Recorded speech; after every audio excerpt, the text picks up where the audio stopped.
Hello, everyone. I'm Rebecca Weber, and this is your podcast, Better for America.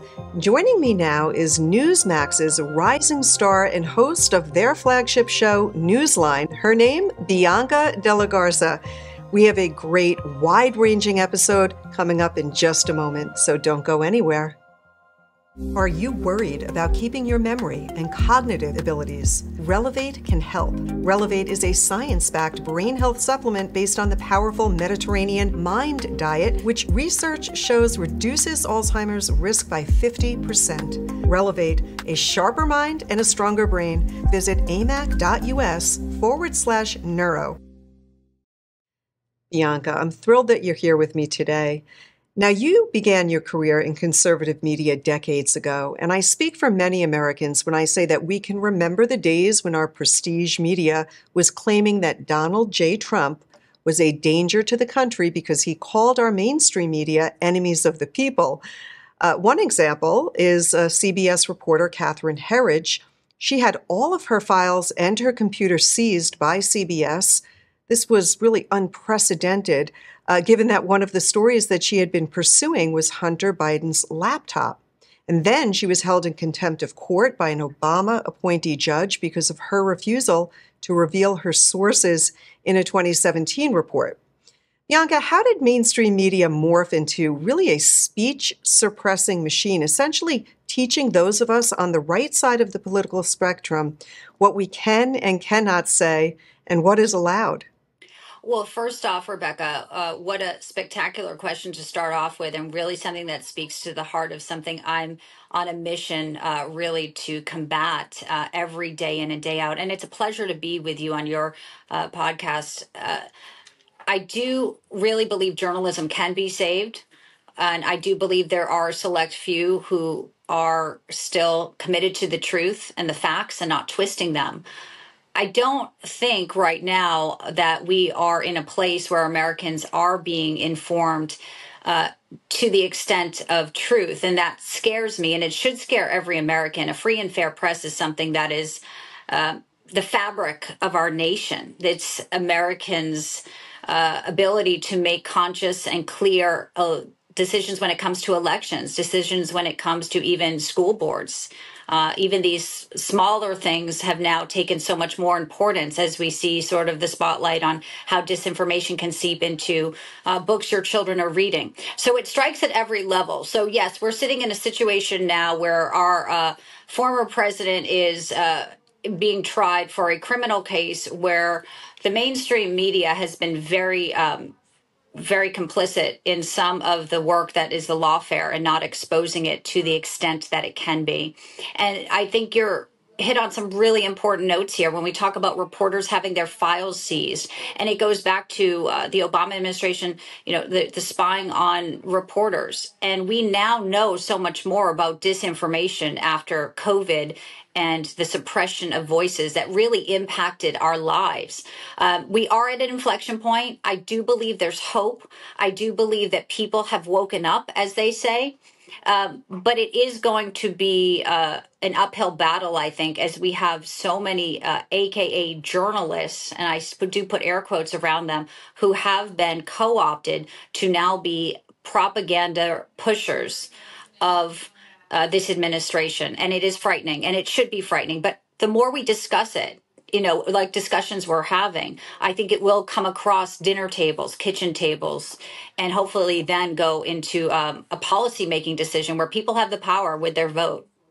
Yeah. Bianca, I think what's most frightening about the current attacks on journalism and journalists isn't just simply that a presidential administration might be using law enforcement to punish political enemies and limit speech. What's even more frightening is that we have an administrative state and government agencies that actually seem to rank above the president. I mean, it's hard to really understand how much things have changed. It seems that yellow journalism is roaring back, that ethics and accuracy are out. But we do know that history teaches us that it's not really all too new. The media has always struggled really to present facts and maintain credibility. But as we watch this, our sitting President Joe Biden and the Attorney General, heads of the FBI, the IRS, and other agencies openly lie and deny acts, with the modern newsroom essentially ignoring these facts, where does all of this lead us as a nation? I mean, it leads us to a very perilous situation where we sit right now, where they try to tell us the economy is thriving and Americans are wondering how they're going to put food on the table. They tell us that the border is safe and we see a porous open border. And ultimately, it is, to your point, it is the leadership's fault. And with new leadership, we can change everything just like that. I'll give you an example. NewsGuard has been receiving funding in part by our government, and basically it will censor conservative news outlets. And the way they do it is through, in a way, economic warfare. Well, they'll judge certain news outlets, and guess who has the favorable ratings? It's all the left-leaning outlets with the liberal media. And that's what they'll put out to advertisers. So they'll try to hurt outlets by saying, don't advertise on these so-called places that aren't upwardly standing. I mean, that is a complete aberration of anything we stand for here. These are operatives. These are political liberals who have now been put into positions and created these facades where they're going to go after and try to create judgments on the media of what they think is fair because they want to direct a narrative. It is sick. It is twisted, and it is happening. And, the more Americans get, I'm very blessed. I work at Newsmax. We can share the truth. We always say it's real news for real people, and it truly is. But when people watch us, they really get a grasp of what's going on here, and we've seen our ratings surge because there is this thirst for, I need to be informed so I can make informed decisions. And it really is incumbent, I think, upon also every American to understand that they have been told lies, that they have been pushed lies, and to search out the truth as well. And it does exist out there. There are outlets like my show every day where we are bringing on some of the best and brightest legal minds to break down where we are in this case right now against Donald J. Trump. And when it comes to people who are looking at who the real threat to democracy is, when you see how they have been able to weaponize our legal system and bring indictments against a former president, and then you take a step back and you hear from some of these legal experts on how thin these indictments are and how twisted they are and how manipulated they are, it does get to the point where there's no way you can look back and not say this was all a setup, the fix is in. So knowing that, I do really have hope and faith, and it goes back to sort of understanding and not being a victim, right? Like anything we do in life, I never want people to feel like they are hopeless. We have power. Americans have immense power. We are a great nation. We were birthed in American exceptionalism. We have people who are willing to say what's right and stand on the right side of truth, even today, even if it's unpopular. And I think the more we can elevate those voices and push those voices out, it is something I take very seriously as a duty and an honor to this nation, because I do fear for what's coming down the road. My daughter, who's 18 years old, I could have never thought in the world today that we would be repeating some of the errors that, we have in the past. I never want to see a terrorist attack happen. I never want to see some of these tragedies reoccur. But for some reason, there are people here who are bent on destroying America, and the media, like you say, is acting in concert with them. Certainly is what's happening. And I do think Americans are waking up. And we all can recall what happened in 2019 when Donald J. Trump asked for people to peacefully, or I should say January 2020, to peacefully leave the Capitol building. And of course, they slandered him and said that he did otherwise, and that he, created this insurrection. People saw how he was canceled. People see how he is now facing criminal charges, could face hundreds of years essentially in jail. These charges are nonsense. It's ridiculous. There's no real crime that they can find. But if mainstream media has the carte blanche over, what information is going to be put out in front of people, and then they can actually go into, twist the arm of Facebook and Meta and, all of these social sites, which have really changed the world. We're different than we were. I grew up in the 80s. Things weren't like that back in the 80s. Today, young people, such as your daughter, they're getting their news in quick bites. And if people who are controlling those levers are being run, by, government agencies, essentially. We've got to reverse that. And that's why I'm so glad that you do what you do, and you've got an incredible voice, and your show is terrific. I encourage everyone to tune in. Newsmax is an incredible place to go get the truth. Tell me a little bit about what you are hearing. You've interviewed a lot of people. You're talking to the experts. As Donald Trump sits in the icebox, as he calls it, he seems to be gaining popularity among many Americans who feel if they can do it to him, they can do it to me. How do you see things unfolding? I think we have to really hope that those jurors are going to see it what it for is. But either way, we do know we've learned a lot through this process.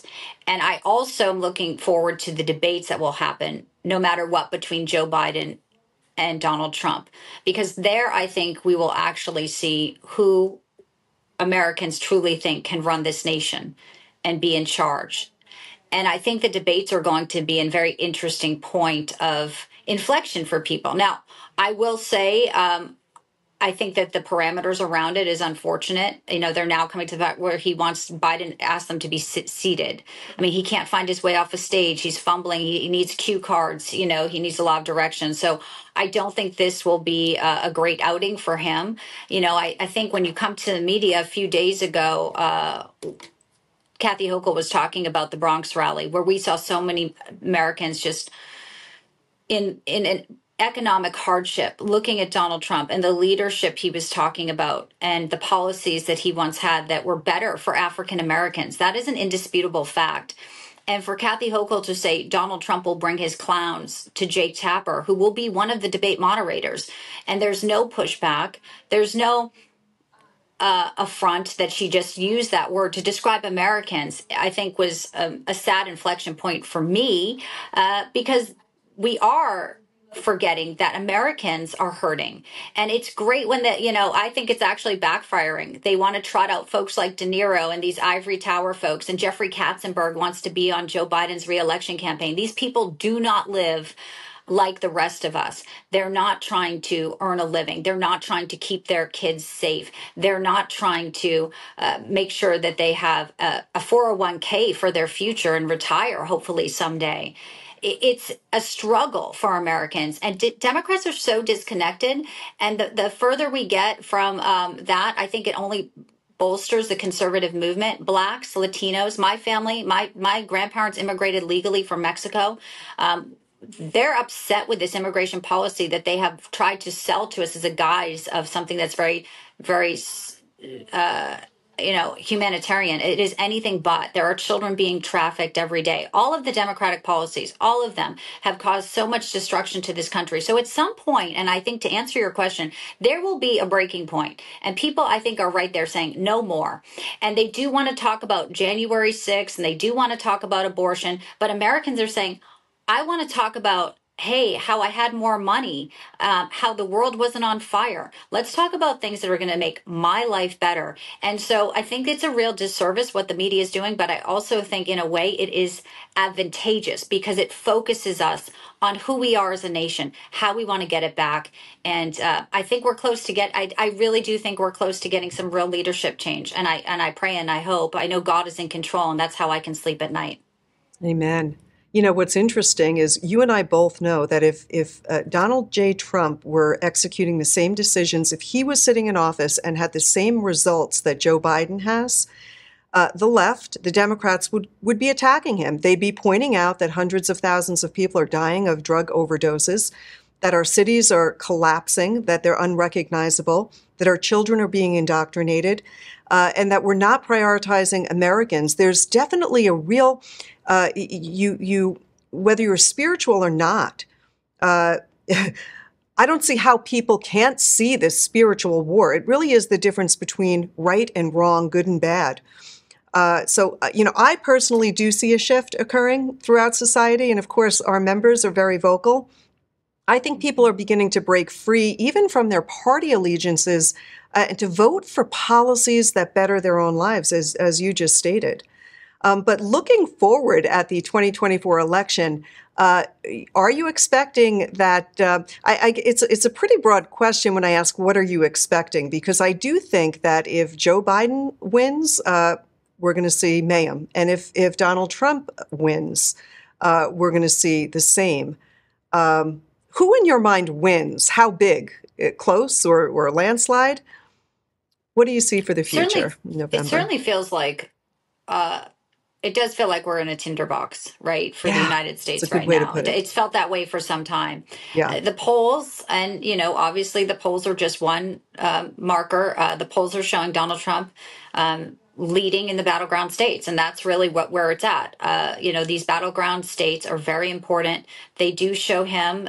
They do fluctuate, of course, and there's margins of error. But he's leading in places and very close in places that you outside of them, like New York. He's polling really well in New York, traditionally Democratic.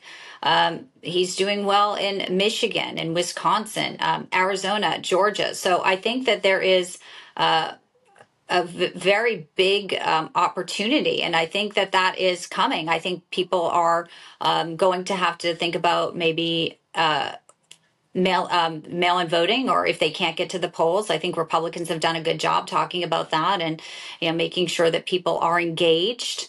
I've also seen, and we've reported on the fundraising. While the Democratic machine has had a lot of fundraising, and I know that they probably would love to use some of these illegals here to vote in future elections. I do think that Donald Trump's fundraising has been incredible as of recent numbers. I think that scares Joe Biden and his team. I think that's why they went to the courthouse to hold a news conference here. I think that's why they're dropping, I believe, $100 million from a super PAC into abortion ads. They're going to try to use those touch points here.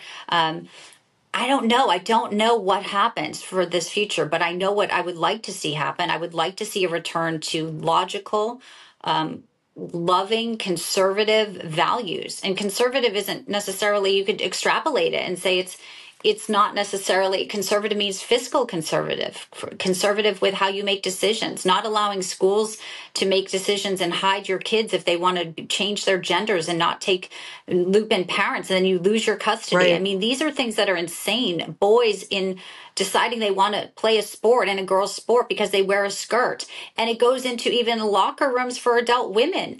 There was a situation where a woman walks into a Planet Fitness and there's a dude saying, well, I identify as this. These aren't normal values. These are not any traditions from our nation. People want to get back to sanity and safety, and that's the choice really with this election.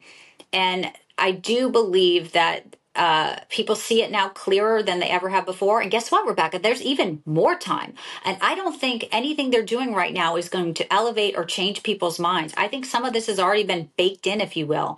I don't think there's time to turn around the economy. There's definitely not any time to fix the border. In fact, they don't want to fix the border. No. And, with changing Title IX, Joe Biden's made it really clear. He made it really clear on Easter Sunday that it was a transgender day of visibility. And I know people are saying, well, that was always the day that was. No. They made a proclamation.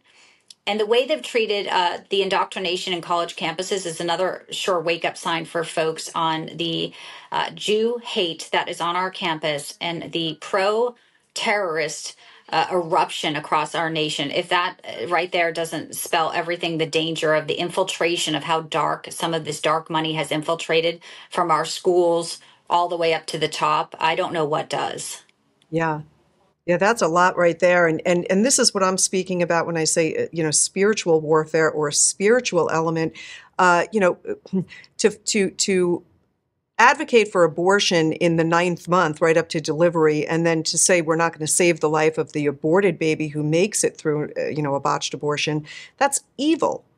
To say that keeping a border wide open and allowing these children to be trafficked in, to pour drugs on our streets, that's evil. These are the policies, that Joe Biden supports. As you mentioned, what he did on Easter Sunday, it's terrible. The way that he's really trying to erase motherhood, in a sense, by saying a man can be a mother. I mean, these are, the difference is so stark, the difference between Joe Biden and Donald J. Trump. And I love that you point out that being conservative is not being old-fashioned. Being conservative is saying, our values matter, the traditions that made this country great. There's nothing wrong with, honoring, your mother and your father on Mother's Day and Father's Day and so on and so forth. We could go on and on. But one thing that came to mind is Donald Trump has this incredible, I call it a winning strategy. And that is, unlike Joe Biden, Trump doesn't go after groups of people, label them, and and attack people from that angle. He doesn't do that. What he does very wisely is he looks at the character of the individual person, and he goes at it that way. And I think that is probably one reason why he's won over so many people, because people can relate to him, because he's just a relatable guy. A billionaire he is, but he certainly is very relatable. One thing I loved about what Donald Trump did recently was he said, America must pray again. And I thought that was great. What a great message. How big of a role... Go ahead. I was going to just ask you, how big of a role is that in American society, in politics even? How important would you say that is? I mean, I believe in the power of prayer. I'm an evangelical Christian, and I believe that prayer works. When Donald Trump said that, I actually have an interesting story about that. So a few months back, we had iconic music singer Lee Greenwood on my show, and he talked about the God Bless the USA Bible. And I said, Lee, I love it. It's wonderful because I really want people to start having the Bible, open with their kids if they've gone away from it, right? And I think there's no shame in that. And I think in this culture where we're having satanic clubs at high schools, it's even more important that people get grounded in their faith, and find Jesus. And Lee sent me that Bible, and I was using it, and I love it because it also has the Constitution, Declaration of Independence. It really is sort of this beautiful keepsake. Donald Trump came out, and as you said, he said, let's make America pray again. Nothing wrong with that.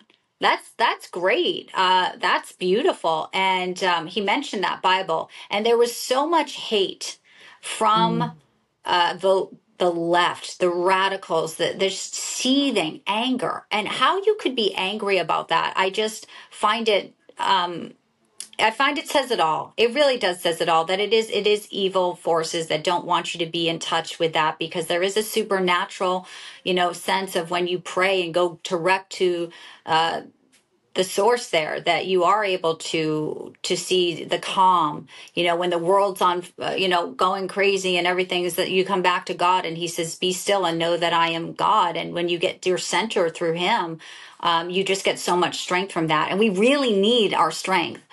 And I think that there was a beautiful message, and I love that the more they attack, and there was some pieces written about how, I supported that. I thought it was a wonderful message. And it happened during Holy Week, right? Jesus' last week on earth. So of all the times, I mean, they want people to not turn to God, but they are. I do believe there's a revival happening, Rebecca, in this nation. I feel that there is a revival, because I feel like people are saying, when they get to the bottom, which we're pretty darn close to with some of these radical policies, God is there. He is the rock, and he's the foundation. He will build us up from where we stand.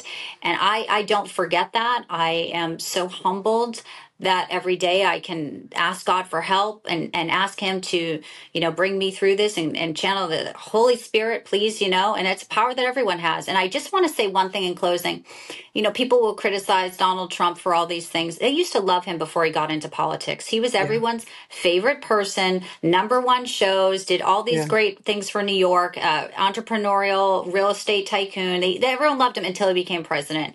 And I just want to say, if God's going to use people, you don't have to be perfect to find God. You don't have to be the most, you don't have to have, we're all sinners.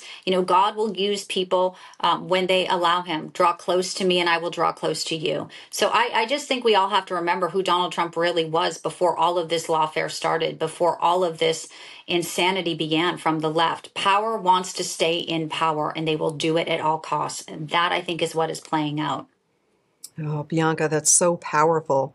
And, I love that you share, your intimate thoughts here on faith and how important it is for you. I always say that I don't want to keep a secret the one thing that has really changed my life and makes me a better person each and every day. Why would I keep that secret? I'm not going to Amen. be ashamed to say that, I look to God as my moral everything. And the Bible is so powerful. And I just love what Lee Greenwood did. And I think it's incredibly important that we have a president who recognizes that America was built on Christian Judeo values.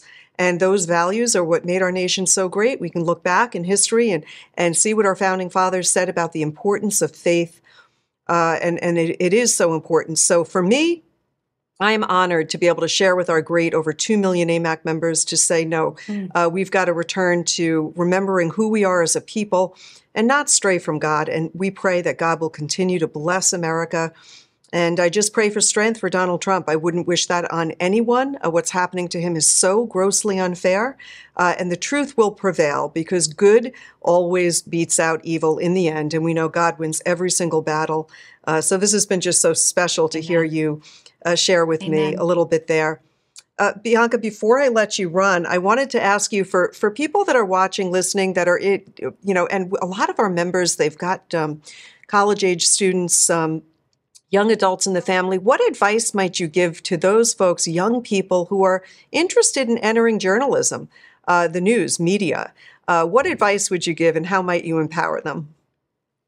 Oh, that's a wonderful question. And I would say to go for it. We need young, energetic truth seekers to enter this profession that has somehow, somewhere gotten off the road. So I would say it's a noble profession. It's one I got into because I thought of it as a civic duty. It's not, for me, it was always about telling stories, voice to the voiceless, exposing corruption. I would say there's so many opportunities to get involved. There are always different conferences happening. There are free groups you can join and get more involved. I went to school for journalism, but you don't necessarily have to get an entry point. A great point would be maybe reaching out to somebody on Twitter or on Facebook and say, hey, how did you get your start? Do you have any unpaid internships? Kind of that that work ethic that I think also young people have to understand, that, you do have to put in some of the grunt work like we all did to get to where we are. And our youth, sometimes it's a little bit because of our lack of attention span, and we've been taught for instant gratification, and like you mentioned earlier, a TikTok video or something fast that you have to put in a lot of work to get to it. But if anyone is interested in, I think this is the time. These are important stories. You'd be reporting on things that could change the future and really define America first. That policy, I think, is still being shaped. What does America now look like as we enter sort of this new chapter after a very, I say, dark 5 years after COVID, BLM riots, kind of the push of the Marxism, the culturism, the DEI, as we break away from that to be part of something and define it and really be the truth warriors. I say welcome. I would love to see more young people get involved. And I think it is a profession that we can soon no longer call fake news, but we've got to write the course right now. Great message. You are a truth warrior, Bianca de la Garza. Thank you so much for being with me today. And please, to all of you out there listening, be sure to check out her great show. She is a rising star. She is the host of their flagship show on Newsmax, Newsline. Check her out. Bianca, again, thank you for being here, and God bless you.